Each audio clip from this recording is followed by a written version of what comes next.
Andrew McCART, IFL TV in association with MTK Global. I'm here in Aberdeen. With me I've got Boris Crighton.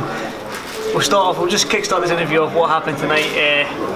Circumstances without your control, no ambulance, no fight. Obviously disappointed. Yeah, absolutely. It was sort of straight, sort of meant to be now my full fight, with right after the third one, 2 weeks to go kind of thing. So to sort of having to fight back to back and then done all the preparation, get ready for it, push on from the last fight, which was continuous, and then to just come and for, like I said, something completely out of our control. But the disappointment is all the same. You know, it's heartbreaking. Hands are wrapped. You're good to go. You know, you're warming up. You're getting stretched out, and you know, you get the message 2 hours later that it's not happening. So it's a bit disappointing. Disappointing for the fans out there as well. I've paid money to come and watch the fight, and that's the thing that hurts the most, because obviously you've done the training and you want to go out there and show them that. And I don't get the opportunity to box here in Aberdeen a lot, so for it to sort of fall apart like that makes it even harder for the next time to kind of get people back out to sort of, okay, hey, come to the fight. They come for the performances, and yeah, exactly, and they don't see that. Yeah, exactly. Your last 3 performances, you're a perfect record. 3 wins, 3 knockouts. I don't think have you gone past the second round? No, it all ended in the second round. Right. It all ended in the second round. I think none of them actually gone past the second minute in the second round. So, so it's been fantastic. So come to see your knockouts. Yeah, absolutely. You promise that every fight. All I can say, I can go out there and get the job done that I need to get done. If it comes, it comes. I'm not one that's. It started off that way, but I don't see myself as that kind. I don't have that one-punch power to say I can promise knockouts, but I can promise an exciting and explosive fight. That's what it's going to be. The people that don't know you, I've seen you down at the Scottish sometimes in Motherwell and all the rest of it. I've always seen you out and about at the Scottish Championships and all, and I've always watched your fights, and I've always said to myself, that guy can bang, or that guy's got something about him and all that, but I never knew who you were, because obviously Glasgow and Edinburgh basically got all the hype. Yeah, absolutely. In boxing, and you come being from Aberdeen, this is your city. Yeah. There's not many people that get the hype up here, so. No, absolutely. It's been hard to sort of break through that, you know, and trying to get in that environment where, like, say, you start to get some of that attention, you start to get some of the hype, and you have to work twice as hard for it, you know. And especially being from here, because I say Glasgow, Edinburgh, they get all the major attention, and you feel that, and it carries on and translates into the ring. Because as soon as you walk in there and you're fighting a Glasgow and Edinburgh boy, the pressure's really on you twice, regardless if you're more talented than them. For them, they already believe that our boy is winning, regardless of what it is. We're from Glasgow, from Edinburgh, so we're winning. Who is this boy from up north? There's no chance he's coming down here to come and beat our boy, kind of thing. So you're having to work twice as hard. Not only are you fighting the guy in the ring, you're also fighting the crowd, and sometimes you're fighting the judges as well. So it's important, especially now in the pro game. The way it's worked out is if you take the decision out of the judges' hands, and God, if you can go out and stop these boys, then you're in complete control. I think that's going to stand you in good stead, being like you're going in with that mentality, like, I'm not letting that, because you went through it in fighting in Scotland. Again, you mentioned the bias maybe between Edinburgh and Glasgow compared to the boys up in Aberdeen, Inverness and further on.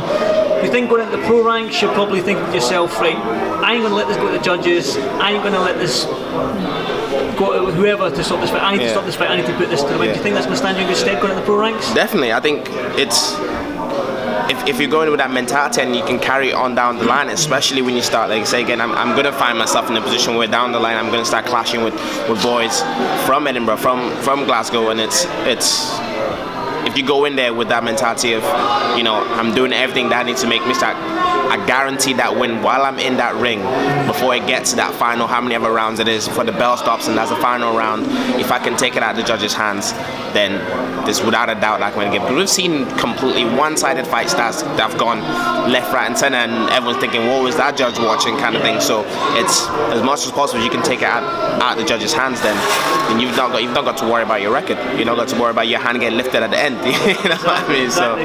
So what weight are you going to campaign? I knew you fought at 81 kilos in the amateurs and that. So we were talking off camera. You said you walked around at 82. Yeah. So amateur days, my weight, even when I was at 75, I made weight quite well.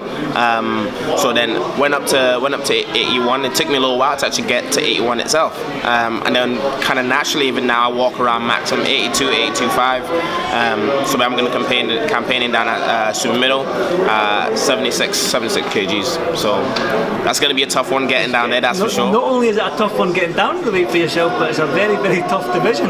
Yeah, no, absolutely. So, and I think that's why, for me, that's what motivates me to get down to that weight, because it's an exciting division to be in.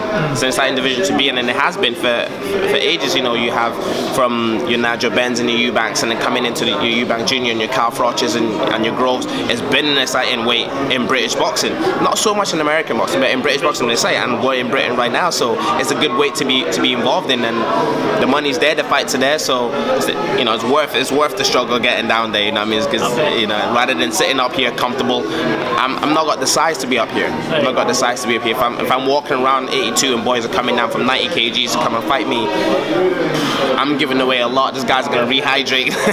They're gonna come back looking the part, and one of those things that it's fine 6 rounds when you're sharp. You know, you can go back and forth with them.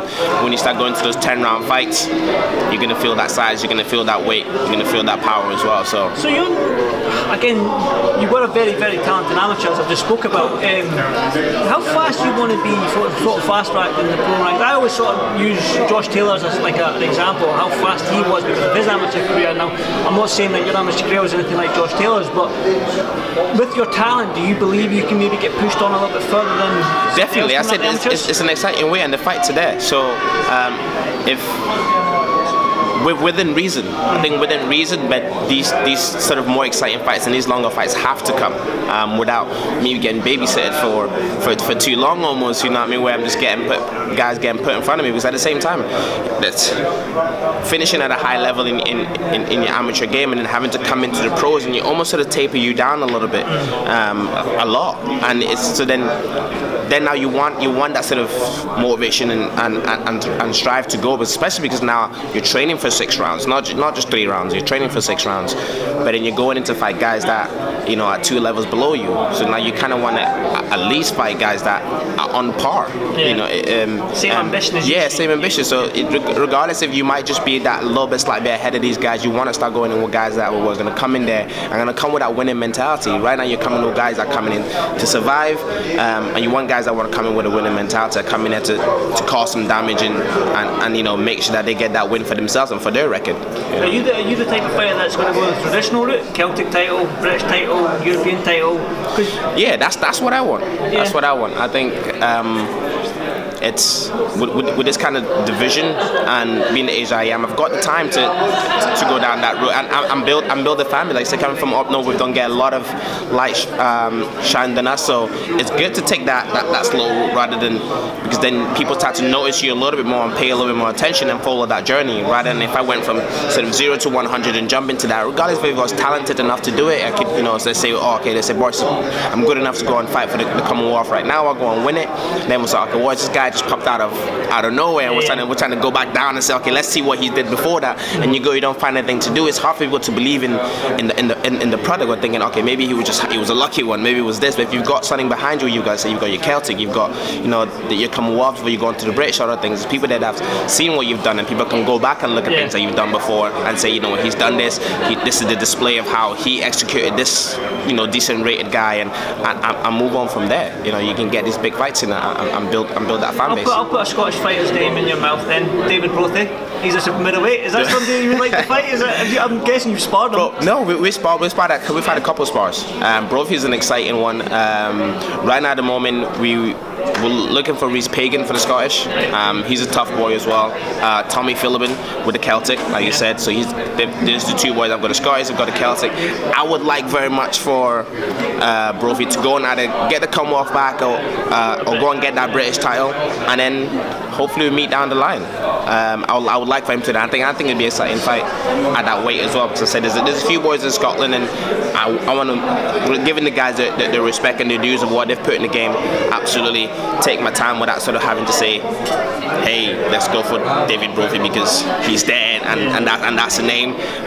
Credit where credit's due. The boys, he's at a very decent level. We want to see him go on and do well, and hopefully that fight will come down the line if he's still at the weight. Domestically, let's talk about the UK as a whole then. Is there anyone out there that sort of like waters your mouth and you're thinking, I would love to fight him one day? That's the guy I aim to step in the ring with because he's got this title or he's got that pedigree. Is there anyone out there that you would like to face? The thing is that right now, I think there's one or the other. There's where these guys where they're all the way at the end of the other scale. You like your Callum Smith and your Josh goes, we just retired. You've got your James Gill and you've got your Eubank Juniors. But those guys are coming towards the end of. By the time I get to that level, I think those boys will be pretty much be wrapping it up themselves. So now you've got the blend of the younger group generations coming like myself, and you've got your John Docks, your Willie Hutchisons, your Willie Hutchinson, Scottish Fire. So it's exciting. You know what I mean? It's good to be in that way. Let me put this to you. Do you think Scotland can rule the super middleweight division domestically? By the way it's looking right now, but those names I've just dropped right there. Exactly, you know what I mean? Those names I've just dropped right there. It looks like we could have something going on right now. Yeah. So I have no plans to rush in that because the storm is coming. The storm is coming. So enjoy this part. And I think those boys are exciting boys. Fantastic amateur pedigrees as well that they have behind them. Guys that sparred in the gym with John Douglas, we come from the same gym, almost like that kind of Josh Groves and the Gale situation. We didn't have we had a decent relationship. Is there going to be that sort of beef as well between you? No, we had a decent relationship. I'll create it. I know, John, I'm coming for you. But we had that relationship where we went to work when it was time to go to work, and then when it came time to it, we shook hands. We knew we're teammates. We support each other. We backed each other. But we always knew that it was going to come. It was going to come whether it came in amateurs or it came in the pro ranks. We knew it was going to come that time. And when it comes, we'll address it accordingly. And I'm sure that we'll act amicably. When the situation comes, act professionally, get in there and do the business, have an exciting fight. As we've had plenty of exciting spars, and I don't think we'll be shy of that when the fight comes. John loves a war anyway. So. I've been at his pro debut as well in Newcastle. I know John as well. So again, that'll be a good fight. So let me put this to you. You talk about pressure and all that at the beginning of the interview. Do you feel that you can be how can I put this, maybe the star in the north of Scotland, sort of like what Josh has done in Edinburgh? Do you feel that you can carry that mantle in Aberdeen? I think absolutely. I think just looking at my physique and the way my style of fighting. If you want to know his physique, go to his Instagram. Yeah, check out my Instagram. Better Fitness. Go and look at it. I think just the way and the presence that I have, especially when I get down to that weight, the size I'm going to look down there, it's going to be phenomenal. I'll definitely be someone to be wary of, and I think anyone at the weight right now, especially with the young guys that are us coming through the ranks, if they're not worried about me, then there's a problem. There's a problem there. If they're looking, I don't think any of them will overlook me anyway whatsoever. So I think I definitely have that capacity to go out there and hold that, and I think I'm really starting to build a lot of attraction right there in that position where people are thinking 3 rounds, 3 fights, 3 knockouts. The power is there. You know what I mean? So, would you call yourself a knockout artist? No, I wouldn't say I was a knockout artist, but I think the power is there. I have the power to stop people. I have the power. Also, I'm fast and explosive, and sometimes it's not the fact that I'm heavy-handed, but I'm fast, I'm calculated, I'm accurate. Accuracy is key. Speed kills. Accuracy is key. So with speed and accuracy, I don't need to be have heavy hands. I don't need to be a Golovkin that can just throw the one big shot. But if I'm fast and I've got that accuracy, then the stoppages will come. If I land on the chin, you're going down. Before I let you go, and I normally say this before I let you go and get showered, because I normally interview fighters after the fight. Yeah, after the fight. Yeah, not today. It's that side of the programs that you don't get to see sometimes, and I've had so I've had to experience it now. Where I've done the work, I've done the job, I've got weighed in, I've gotten ready, and they've kind of told me not today. So it's one of the sides that you don't really get to see in the amateur. The amateurs, most of the time you're fighting. If you're scheduled to fight, you're fighting. So it's hard to take, but we'll move on. Sorry for cutting you off there, but I was going to ask you, how do you see Scottish boxing? Do you think with yourself and other young names coming through that it can go on and push on and be a sleep? I think it can. I think, like I said, with the names I've named there, and especially with this division specifically, because the guys are fast and they've got power to them as well. So with this division specifically, it's definitely Josh Hill has had a lot of that weight on his shoulder, and he's had to carry that all the way and have to push through that. And hopefully we can come along and take some of the relief off his shoulders, and hopefully he welcomes some of that relief along with pushing his career. We're not going to take any light away from him, but hopefully we can bring a little bit more light to Scottish boxing, and for it not to be downplayed of any sort. Because throughout the whole time you've either had your Ricky Burns, or now you have your Josh Taylor. There's always just one guy carrying that mantle, carrying that belt, and hopefully now you've got 3 boys like yourself, Willie Hodgson, you've got your David Brophy's boys that can push each other, have some great fights together, and elevate Scottish boxing. Well, Boris, this is going to be the first of many interviews, and I'm looking forward to following your career. Gutted for you not fighting tonight. So am I. So am I. I bet you, but I will be at the next one. I'll promise you that. Absolutely fantastic. Looking forward to following your career, Boris. And thank you for this TV. Thank you, buddy.